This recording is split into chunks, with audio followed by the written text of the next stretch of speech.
لیکن یہ بھول جاتے ہیں کہ ایک نہ ایک دن انہوں نے دنیا چھوڑ کے چلے جانا ہے، اور جن کی خاطر تم لڑتے ہو کبھی تمہاری قبر کے راستے پر بھی نہیں چلیں گے۔ ہمیں کیا جو تربت پہ میلے رہیں گے، ہمیں کیا جو تربت پہ میلے رہیں گے، تہے خاک ہم تو اکیلے رہیں گے۔ جہاں جانا ہے نا وہاں کی تیاری کریں۔ پڑوسیوں کے حقوق، صلہ رحمی کے بعد پڑوسیوں کے حقوق کا جذبہ۔ نبی صلی اللہ علیہ وسلم نے فرمایا کہ جو ایمان رکھتا ہے اللہ پر اور قیامت کے دن پر، اسے چاہیے کہ وہ اپنے پڑوسی کی عزت کرے، پڑوسی کی عزت کرے۔ نبی صلی اللہ علیہ وسلم نے فرمایا پڑوسیوں کے حقوق لے کر جبرائیل امین میرے پاس اتنی بار آئے کہ مجھے اندیشہ ہونے لگا کہ کہیں پڑوسیوں کو وراثت کا حقدار ہی نہ بنا دیا جائے۔ اتنے حقوق ہیں پڑوسیوں کے۔ ایک عورت کا ذکر ہوا، اے اللہ کے نبی، ایک عورت ہے جو نمازیں پڑھتی ہے، رات کو ذکر و اذکار کرتی ہے، تہجد کی پابند ہے، نفلی روزے رکھنے والی بھی ہے، لیکن ان تمام تر خوبیوں کے باوجود ایک خامی اس کے اندر پائی جاتی ہے۔ وہ خامی کون سی ہے؟ کہ اس کے پڑوسی اس سے تنگ ہیں۔ نبی صلی اللہ علیہ وسلم نے فرمایا جہنم میں جائے گی، جہنم میں جائے گی۔ اور آج ہم پڑوسیوں کے حالات دیکھ لیں۔ نبی صلی اللہ علیہ وسلم کے پاس ایک شخص آیا، آ کر کہا اے اللہ کے نبی، مجھے کیسے پتا چلے گا کہ میں ایمان والا ہوں، میرا ایمان ہے؟ نبی صلی اللہ علیہ وسلم نے فرمایا اپنے پڑوسیوں سے پوچھ لو، جس کا پڑوسی اس کے ایمان کی گواہی دے دے وہ سمجھ لے کہ اس کے پاس ایمان موجود ہے۔ اتنے حقوق ہیں پڑوسیوں کے۔ اور آج پڑوسی کون ہیں، کہاں سے آئے ہیں؟ آج پڑوس میں جنازہ بھی ہو جائے تو نہیں پتا، آج پڑوس میں جنازہ بھی ہو جائے تو نہیں پتا کسی کو۔ میں یہ سمجھتا ہوں کہ اللہ کا بڑا کرم ہے، اللہ کا پھر میں کہتا ہوں شکر ہے کہ ان علاقوں کے اندر جو متوسط طبقہ کے لوگ رہتے ہیں، ان علاقوں کے اندر پھر ان چیزوں کو دیکھا جاتا ہے۔ آپ چلے جائیں کہ جہاں لوگ رہنے کے متمنی ہیں، ایسی سوسائٹیز کے اندر، بڑی بڑی سوسائٹیز کے اندر آپ چلے جائیں، یقین جانیں دیوار ایک ہے، دو گھروں کے درمیان ایک دیوار ہے، دوسرے گھر کے اندر جنازہ، ساری رات پڑوس کو نہیں پتا کہ اس گھر میں کوئی فوت ہو گیا ہے۔ پھر ہم کہتے ہیں اللہ کی رحمتیں نازل ہوں، پھر ہم کہتے ہیں اللہ کی برکتیں نازل ہوں۔ پڑوسیوں کے کتنے حقوق ہیں، اور پڑوسی تین طرح کے ہیں۔ پہلا پڑوسی ایمان والا، میرا رشتہ دار۔ تین حق مجھ پر بنتے ہیں پڑوسی ہونے کی وجہ سے، مسلمان ہونے کی وجہ سے، اور رشتہ دار ہونے کی وجہ سے۔ مجھ پر تین حق ہیں کہ میں ان حقوق کو ادا کروں۔ پھر اس کے بعد میرا پڑوسی ہے، رشتہ دار نہیں، مسلمان ہے، مجھ پر دو حق ہیں، ایک پڑوسی ہونے کا، دوسرا اس کے مسلمان ہونے کا، اور تیسرا صرف میرا پڑوسی ہے، نہ مسلمان ہے نہ رشتہ دار ہے، مجھ پر ایک حق ہے، کس کا؟ اس کا پڑوسی ہونے کا۔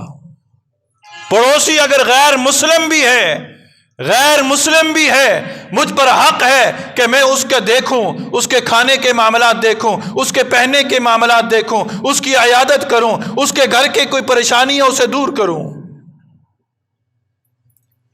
ہمارے اکابرین جب اللہ کی رحمتیں برستی تھی نا، جب ہر چیز کے اندر برکتیں تھی نا، جب ایک 10 کلو کا تھیلا گھر میں آتا تھا، 10 افراد مہینہ کھاتے تھے۔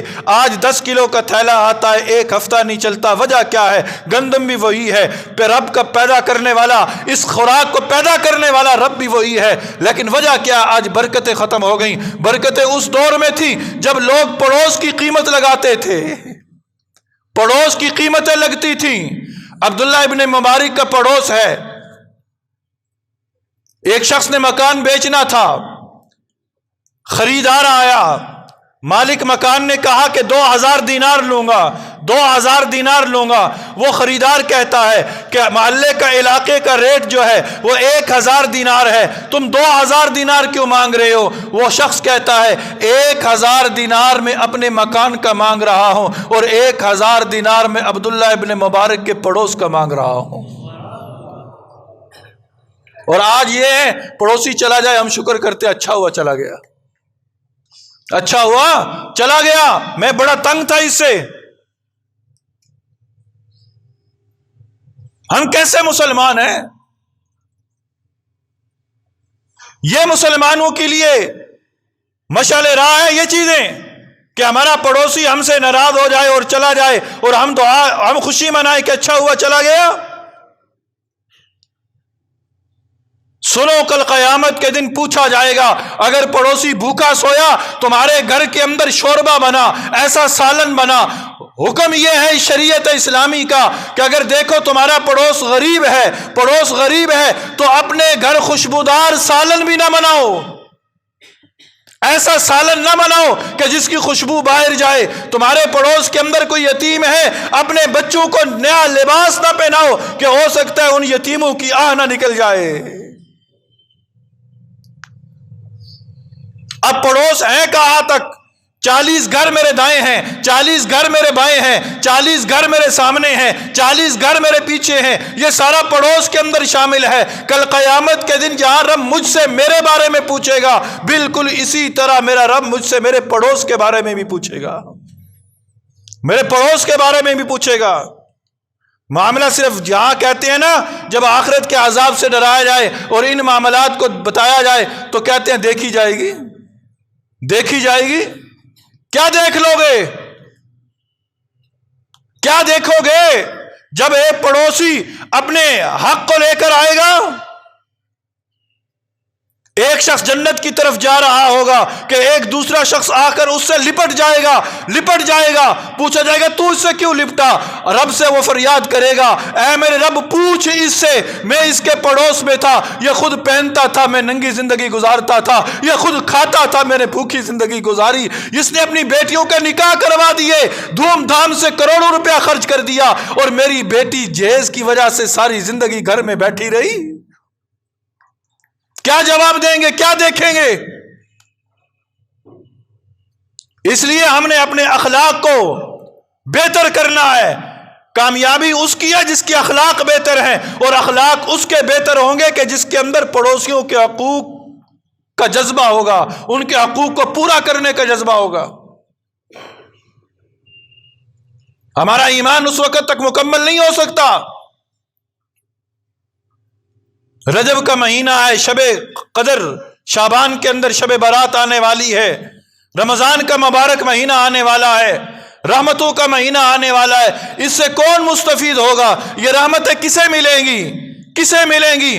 کہ جن کے اندر یہ اخلاق ہوں گے، جن کے اندر یہ اخلاق ہوں گے۔ کون کون سی اخلاق؟ گزشتہ کئی جمعے میں نے آپ حضرات کے سامنے یہ عرض کرتا ہوا چلا آ رہا ہوں، سچ بولنا، سچائی کا معاملہ کرنا، دوسروں کی مدد کرنا، صلہ رحمی کرنا، اور احسان کا بدلہ چکانا، احسان کا بدلہ چکانا، پھر شرم و حیا والی زندگی اپنانا۔ اور آج آپ حضرات کے سامنے رکھا ہے پڑوسیوں کے حقوق پورے کرنے کا جذبہ، پڑوسیوں کے حقوق پورے کرنے کا جذبہ۔ پھر اس کے ساتھ اور حقوق بھی ہیں، مہمانوں کی عزت ہے، مہمانوں کی جو ہے خدمت ہے، بیمار کی عیادت ہے، ساتھیوں کی مدد ہے۔ یہ تمام تر وہ اخلاق ہیں جن کا تعلق حقوق العباد سے ہے۔ میں آخر میں صرف اتنا ہی کہوں گا، جب تک ہمارے اندر حقوق العباد کو پورا کرنے کا جذبہ پیدا نہیں ہوگا، اس وقت تک ہم جتنی مرضی نیکیاں کر لیں ہماری نجات کی صورت نظر نہیں آتی۔ حقوق العباد اول ہے، حقوق العباد اول ہے۔ یہ اگر حقوق پورے نہیں ہوں گے نا، اور ان حقوق العباد میں سے آج جو آپ نے سماعت فرمایا پڑوسیوں کے حقوق، اس کا بڑا فقدان پایا جاتا ہے۔ ہم اپنے پڑوسیوں کے حقوق کا خیال رکھیں۔ میری عمل سے، میری کسی وجہ سے میرا پڑوسی مجھ سے ناراض ہے نا، تو میں اس عمل کے بارے میں جانچوں کہ آخر کیا وجہ ہے، میرا پڑوسی مجھ سے کیوں ناراض ہے۔ اگر میرے اندر کوتاہی ہے تو میں خود اس کوتاہی کو دور کروں، میں اس خود کوتاہی کو دور کروں۔ یہ نہیں کہ میں جھگڑے پہ آ جاؤں، یہ نہیں کہ میں آج اخبارات پڑھیں بچوں کی لڑائیوں پہ قتل ہو رہے ہیں، یہ مسلمان ہے۔ پڑوس کے بچے آپس میں لڑ پڑے، گھر کی عورتیں نکل آئیں، گھر کے مرد نکل آئے اور قتل و غارت کا بازار گرم ہو گیا، یہ مسلمان ہے؟ مسلمان تو وہ تھا کہ اگر کابل کے اندر بھی کسی ایک پاؤں کے اندر کانٹا چبھتا تھا تو مدینہ کے اندر رہنے والا مسلمان اس درد کو محسوس کرتا تھا۔